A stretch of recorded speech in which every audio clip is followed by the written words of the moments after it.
Big boss season 9 మొదలైన రోజు ఏదో ఊహించి టీవీల ముందు కూర్చుంటే నీరసం వచ్చినట్లు అయింది. ఈ సాటర్డే నాగార్జున వచ్చి ఇంప్రెస్ చేస్తాడా అంటే ప్రోగ్రాం మొత్తం తుస్.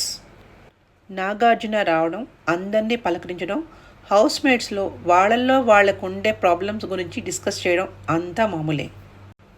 అలాగే హౌస్ మేట్స్ కూడా వాళ్ళ ఎక్స్ప్లెనేషన్ ఇవ్వడంలో కూడా మార్పు లేదు. కానీ ఇంతకుముందు సీజన్లో హోస్ట్ ముందు హౌస్ మేట్స్ గొడవ పెట్టుకునేవారు కారు.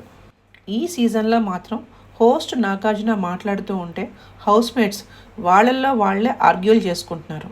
హౌస్ మేట్స్ అందరూ వాళ్ళ ప్రాబ్లమ్ని ఇతరులతో కన్వే చేసుకొని సాల్వ్ చేసుకొని సారీ చెప్పుకున్న ఒక్క హరీష్ టాపిక్ మాత్రం ఎందుకో నాకు పెండింగ్లో ఉన్నట్టుగానే అనిపించింది.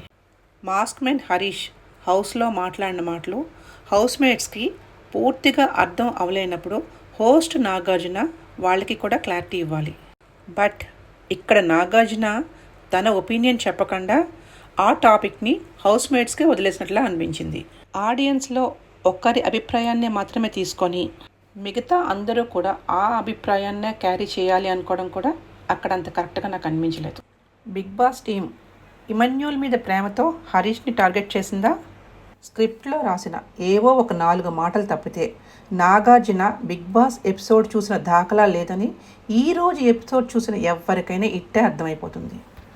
ఫైనల్గా చెప్పాలి అంటే హోస్ట్ తీరు మారినా లేదా హోస్ట్ మారినా బిగ్ బాస్ చూసే అవకాశం ఇంకొంతమందికి ఉంటుంది. అంటేనేమో అందరికీ కోపం వస్తుంది, అందరూ హర్ట్ అయిపోతారు.